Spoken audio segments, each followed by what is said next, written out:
I know my book readers are going crazy right now. Like, crazy right now.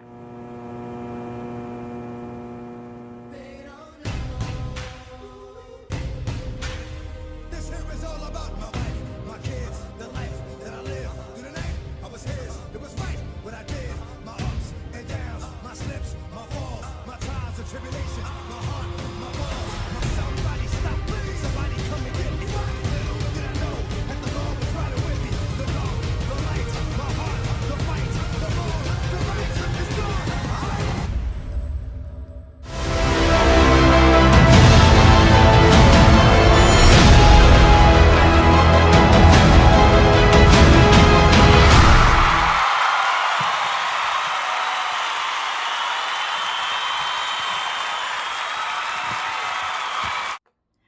Hi guys, this is Natasha, aka Natty Willie, and I am back to review for you episode 4 of The Wheel of Time. The episode title is called The Dragon Reborn. And I'm rocking my braid for a reason, y'all. Oh my gosh. Woo! Woo! This episode was so good, but there are definitely some issues that I have, which I will be talking about. This is a spoiler review, so I did do a non-spoiler review for you guys. So if you have not watched the episode, I made a non-spoiler for you, so you can go ahead and watch that.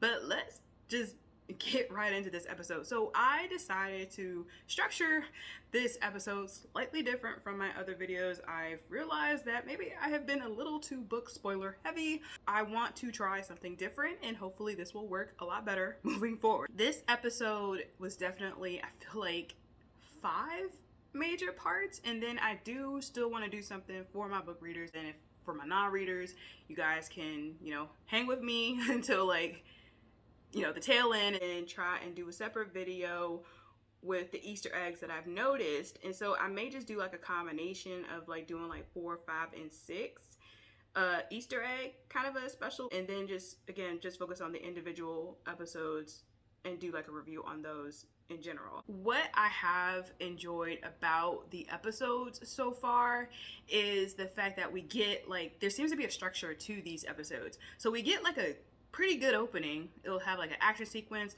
or just something that is relevant or just something that's memorable, and then we kind of like slow down, and then like we pick the episode back up, and there's something major that happens at the end that and then there's character development in between. I feel like that's been the structure so far that I have noticed on this show, and this episode definitely ties into that structure. So we do start off with meeting Logan, the self-proclaimed Dragon Reborn. So we get like a flashback because at the tail end of episode 3 we see Logan in a cage, and the Aes Sedai have him. For our opening, we see how Logan captured Gildan, and it's funny because Gildan was first mentioned in episode 1, so nice tie-in as far as the location that they choose to like have Logan capture a city or a country, start the process of being the Dragon Reborn.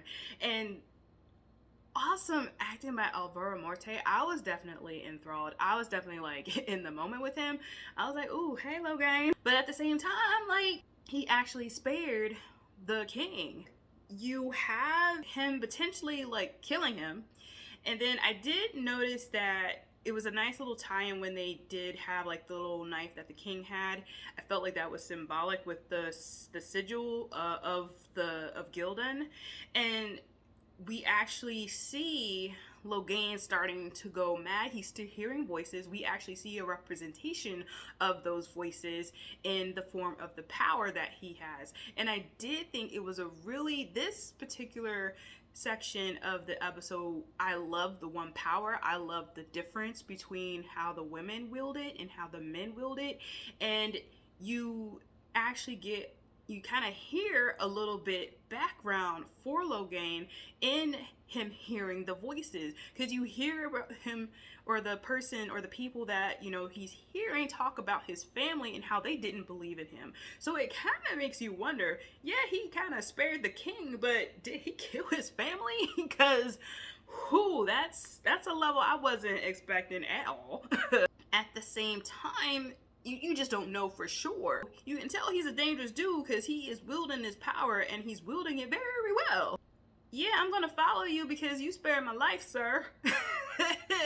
It was just a really good start to episode. So in this case, I would believe that he was a Dragon Reborn, but now he's shielded from the Aes Sedai and he's captured. I want to get back to Logan because that whole section was just, whoo. A lot to talk about on that front. But I do want to talk about the other sections or the other characters that were featured in this episode because I feel like they did have time to shine. The Tinkers and Perrin and Egwene. The Tinkers have taken, Perrin and Egwene under their wing. They happen to be traveling to Tarvalon, so that's convenient. Very convenient, actually. I think that was just happenstance, really. I think that was just luck on their part, and especially with the wolves helping to guide them to the Tinkers. It just worked out in their favor. The Tinkers, at least for the time being, seem trustworthy, although Perrin was a little hesitant at first, but Egwene was like, if we feel like, something is off, we'll leave. Like, I have no qualms leaving. But so far, the Tinkers, seem to be okay and they seem to be trustworthy. Whereas, with Matt and Rand, they got into a situation where it was just like really unfortunate. Again, we start to, get immersed into the lore that is the Tinkers or the Tuathalan, and they discuss about the way of the Leaf. And the way of the Leaf is pretty much a non-violent way of living their life. And I do think this was a good character development, again, with Perrin and Egwene in different ways, but I also think this was good character development for the Tinkers that we met, which was Ilya, who I feel like is kind of like the matriarchal leader of the Tuathalan, and then you have Aram. So you see those conversations that they have, and you actually have like just a nice moment of just relaxing and just having fun. And it was just such a nice way of at least Perrin and Egwene to kind of like escape from what they've been experiencing, and also just a time to reflect and hopefully still, hope that their friends are okay, but just, have that moment to breathe really and feel like, okay, we're okay right now. So that, I think that was just really good. I am loving the performance, of course, by Maria Doyle Kennedy, who plays Ilya. Orphan Black fans, that's where she's from, and she's been in other stuff too, so I've always loved her as an actress. So it was funny because when I initially heard that she was playing Ilya, I thought maybe she would play another character, but she seems to be a good fit for Ilya, and I'm liking her performance so far. And I actually like Ilya in this sense, and at least how they've written her so far. And even Aram, Aram's likable right now. I mean, he did kind of mention, that in their 20s, they go off really and explore the world, kind of similar to how Mormons go off and then they come back to kind of like, live their life. So it's kind of similar in that sense. Well, he is probably going to be up soon to be able to, travel the world and, experience it in a different way, and then hopefully come back. At least I think Ilya wants that for her grandson. And even parents, he's still grieving, y'all. And I know I haven't said this a lot or haven't had a chance to mention it, but I am enjoying Marcus's performance as Perrin. I believe when he's grieving, even though I still feel like I blocked myself at least for why he's grieving, but I am enjoying still the performance. I still believe it. I just feel that emotion from him, and you can really tell that he's still trying to like absorb like what happened and his guilt to that. And it was a good conversation with Ilya about, violence and just hopefully, just trying to move on from that. And hopefully he's starting that process, even though it's going to take a long time. I feel like he needs that time to grieve and to reconcile what he did. So again, wonderful performances by the cast on that front. There was a quote, or a few quotes actually, from this portion of the episode that kind of really stood out to me. One of them was, what greater revenge to violence than peace. And then, of course, you know, what Red Revenge for Death to life. And then there was another one that I think Aram said later. He was like, leaf doesn't fight the wind. Sometimes the wind blows away from the tree. And I just thought that was just so beautiful, and just kudos to the writer of this episode. There were definitely some quotes here that were definitely worth saying. Okay, so now we get to another portion of the episode, which was Tom, Matt, and Rand. Last week, I saw that, you know, Matt had alone time with Tom to kind of build that bond with him, especially when we were talking about the Ayuman. So this week, I feel like Tom and Rand had a chance to talk, and then through that conversation, we have a backstory for Tom. We find out, you know, that his nephew Owen apparently could channel the Red Aja, gentled him. We learned that terminology. We learned that the term for, you know, the Aes Sedai taking away the power for someone, or at least a guy that can channel, is gentling. Hopefully I'm pronouncing that right. Gentling, or gentle. I feel like gentle is just, it's an interesting choice of word, but okay. But it's after, you know, someone gets gentled, it seeps away, like, I feel like their will to live, that because they have that power, and then to just suck it away from them is just, it was definitely foreshadowing for what happens later in the episode, and I think that was a good, like, build up for that. The quote that stood out to me with Tom was definitely the quote that where he said, you know, there's nothing more dangerous than a man who knows about his past, because that was serious implications. I also enjoyed the scenes with, you know, Matt and the little girl. I did enjoy those scenes. It was definitely like harkening back to, you know, his feeling of, you know, missing home and his sisters and trying to take care of them. So it kind of reminded him of that, and it was super cute. And then of course when she gave him the doll, I was like, oh my gosh, you're so adorable. I just love you already. And of course it was just, you know, symbolic. Later, of course, what happens, which was very unfortunate, it just really sucked that, you know, the family got killed, but let's again build up to that. So there's still concern that Matt is the Dragon Reborn just because of the signs. Rand was kind of like, you know, contemplating, well, yeah, it just seems like he hasn't been feeling well. I can understand why they would think that way, like, but they're not realizing that it could be the dagger and not necessarily something else, like him potentially being the Dragon Reborn. But the dagger seems to be starting to affect him, because the black thing that, you know, attacked them at Shardar Logoth, it just seems like he's starting to either become that, or it's starting to seep from his pores.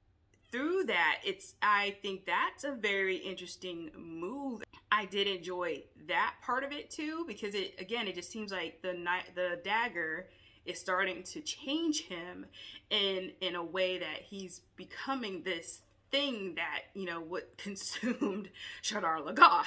And then it seems to give him the ability to detect the Fade. So when we do later on in the episode see the Fade, he's directly pointing at it, and I felt so horrible for him, because I know he thinks that he killed the family, but when you think about it, the knife was very clean. But when the Fae started attacking, you know, Tom is like trying to fight them off so they can escape.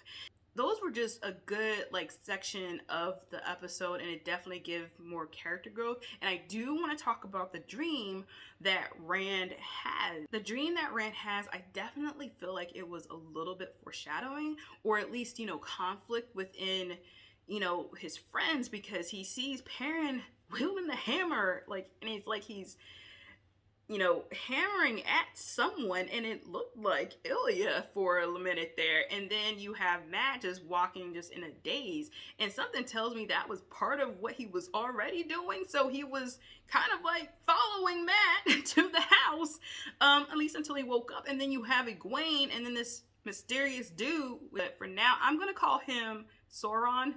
He was like trying to like you know, hold Egwene back.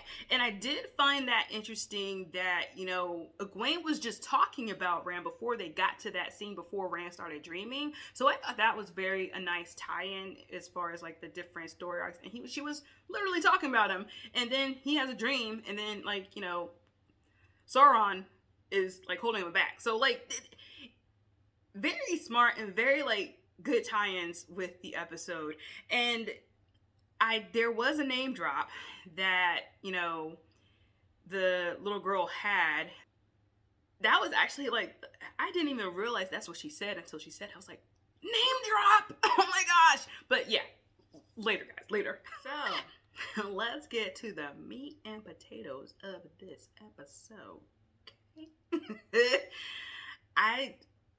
This portion is just chock full of stuff.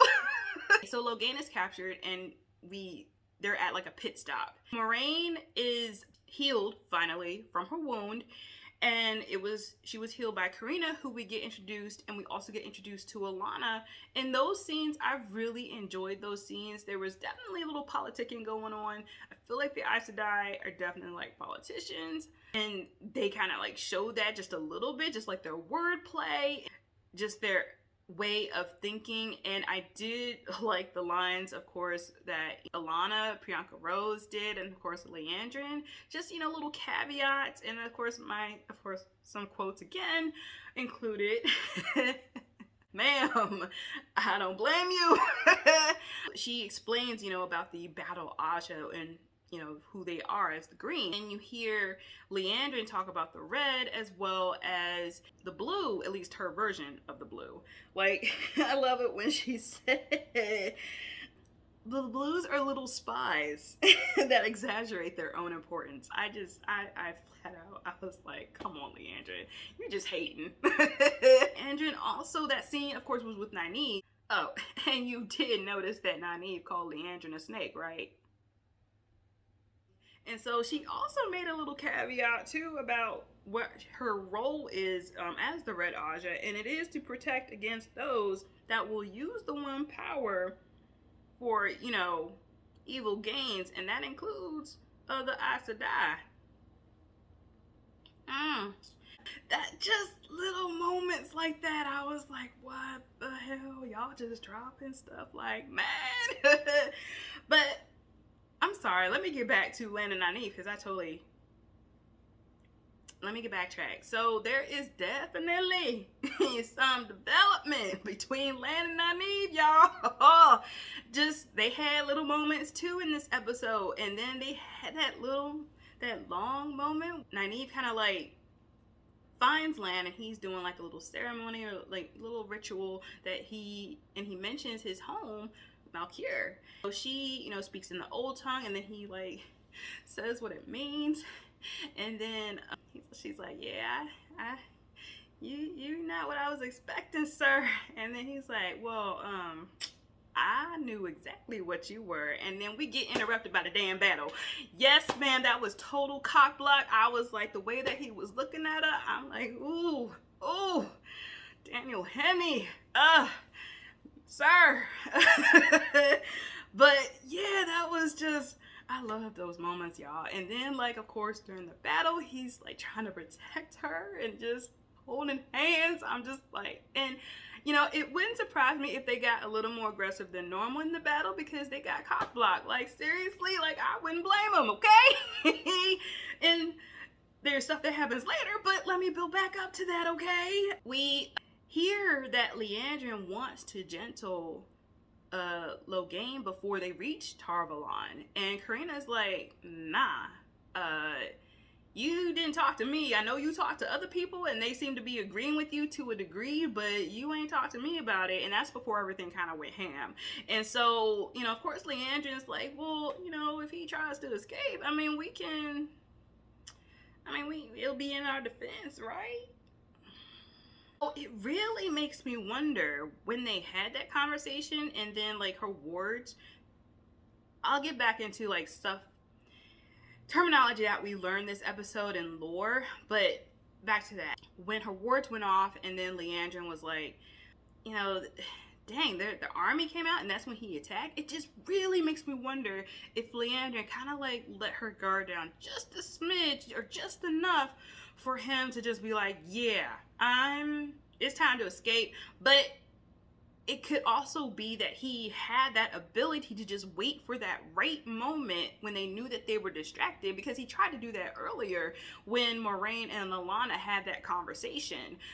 So, I mean, it could be, but it kind of makes you wonder, like, did Leandrin somehow kind of like let her shield down just enough for him to try and escape, and then they had everything just go haywire, and just, you know, things happen the way that they happen? But before I get back to that, let me just again build up to that section. I feel like I'm going all over the place here. The lore that we got about the Aes Sedai and their water and the bond, I thought that was a nice build up, especially kind of like what happened later. And then we also again hear about the different Ajahs and, you know, what their goals are within the White Tower. And we do get a nod to the Armelin seat, just in a general sense, and I think that was a good way to help, you know, set up what will hopefully we will eventually meet the Armelin seat later on in the season. We're still kind of like going through like the different parts of the trailer, like, you know, when Alana, you know, stopped the arrows. I mean, we saw that. I mean, just another like the chaos of the battle. That's what we saw that in the trailer. Again, just like those little moments, and Moiraine doesn't say much. And I did thought it was cute and funny, you know, when Lan was like, yeah, you get emotional when I drink. That was cute. And of course, you know, the different potential relationships that stem from an Aes Sedai water bond. I mean, Stefan explained it pretty much very well. It's definitely a closer bond than even like you have with your wife or just like your family. Like, it's a super close bond. Like, you hear each other's thoughts, you feel what the other's feeling. Like, and we kind of built up to that since the start of the season, like the first episode even, and then it just as it progressed, like we were starting to hear more about this bond and how, you know, it could be a platonic relationship, kind of like Karina and Stefan, and even, you know, Moiraine and Lan. There, it's definitely more platonic than like romantic, because, you know, he's definitely feeling Nynaeve. Come on now, even though she even wasn't sure about that. But I did like the conversation that, you know, Lan and Moiraine had, as far as like her actually doubting that, you know, that Logan could be the Dragonborn. But then Lan was like, you know, Trollocs are after these kids, or after our group, and they're having dreams and stuff, so there has to be a connection here. So I did like that conversation. And again, I want to harken back to earlier in the episode, the concept of shielding, and then of course how many Aes Sedai can shield a guy who has the one power, or just pretty much anyone that has the one power. I thought the number was interesting, and they also mentioned power level. And let me harken back to the conversation that Moiraine and Lan had. Lan did mention that is he as powerful as Egwene?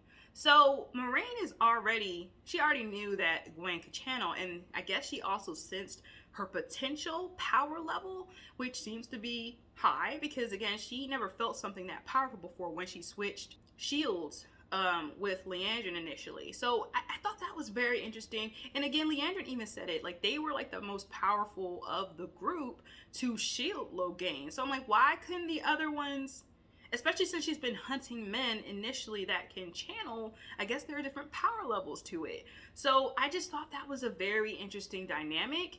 And again, just the number of people that can shield a person, or especially powerful Aes Sedai that can shield a person. I definitely like that dynamic and that lore that we got. And we definitely get a little more terminology as far as stuff that they can use with the one power. So you have gentling or gentle. You also have wards, because Karina was talking about her wards, letting her know if they get attacked, and that worked because we did see that. And then we have the concept of shielding.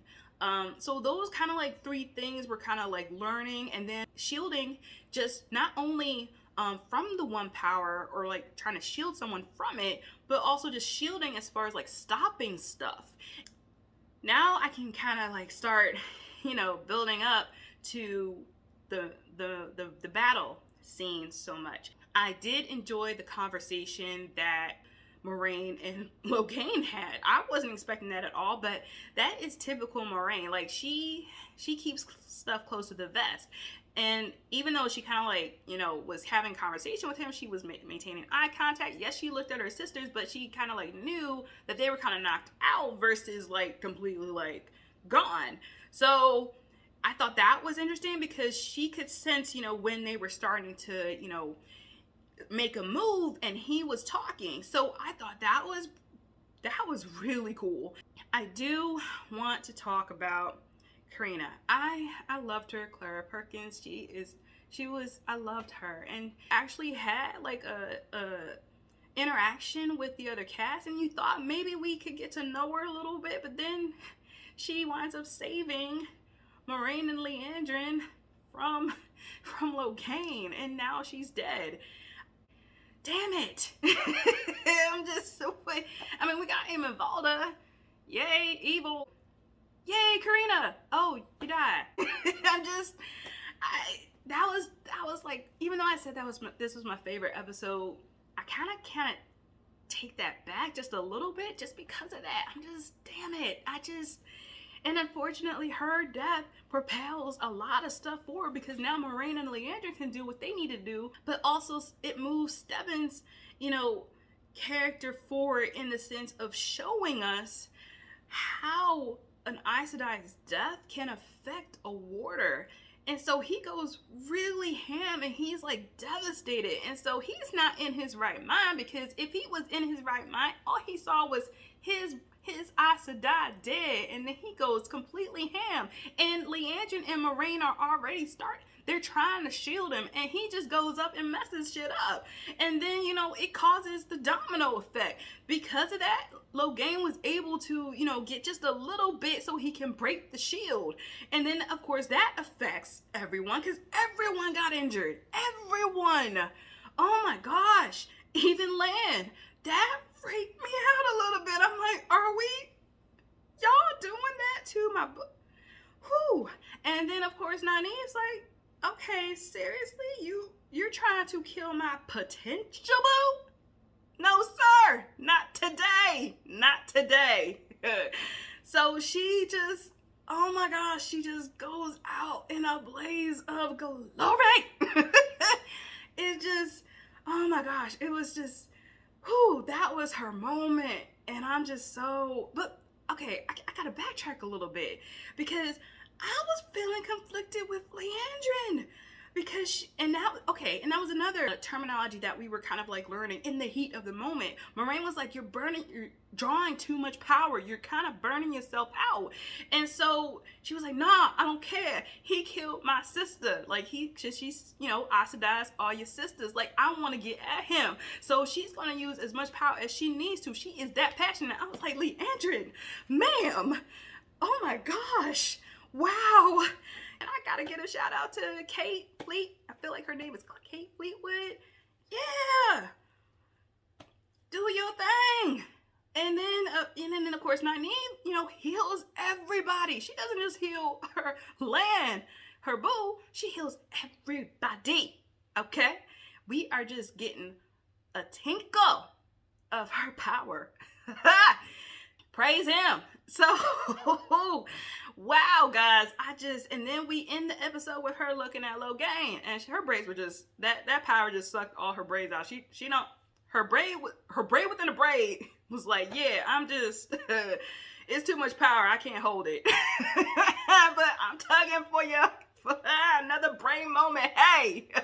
We have the actual way of they gentling and linking. Okay, that was another terminology that we learned, linking. So when Aes Sedai link like that, they absorb more power, and then Leandrin's able to do what she does.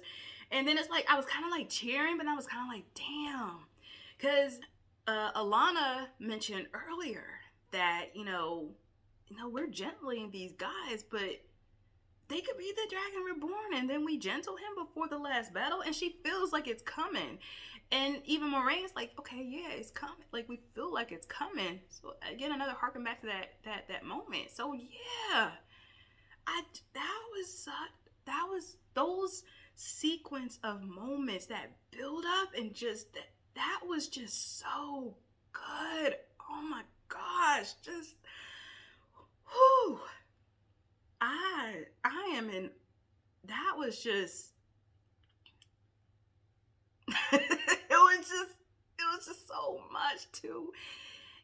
It was just so wonderful. It was just beautiful to see. And that part of the One Power, I definitely enjoyed the shielding and, you know, Karina's wards going off, and then, you know, of course, Nynaeve going ham, and then, you know, just the linking and just the actual stealing, and then, like, you know, Logan, all that power going out. And I actually felt a little bit sorry for him because I'm like low-key team Logan for reasons. So it was just, and you see his devastation. So it's like when you harken back to Tom and, you know, that feeling that, you know, men and women have when they don't have the power anymore, it's like you actually are starting to see that already with Logan. So on that note, okay, shout out to Lorna Balfe, who has been doing the soundtrack or the music for The Wheel of Time as a show in general, because he killed it in this episode, especially the last part of the episode. Absolutely, that will be on repeat for sure. Okay, and I'm just looking forward to what more songs he composes. Like I've managed to like listen to the soundtrack a few times already, but this particular episode he really killed it. So shout out to him, and just shout out to just the entire cast and just wardrobe and just everything. Just I bow down and I'm just applauding everyone. It's awesome sauce. Just awesome sauce. Oh yeah, guys, just tell me what you think of this episode. You can follow me at WillCat12 on Instagram and Twitter. TeamJVS, please follow their channels. Click subscribe so you can get notified when you get new videos. I'll be talking about the next episode. Hopefully this format works better for y'all. Let me know in the comments. I'm out. Bye.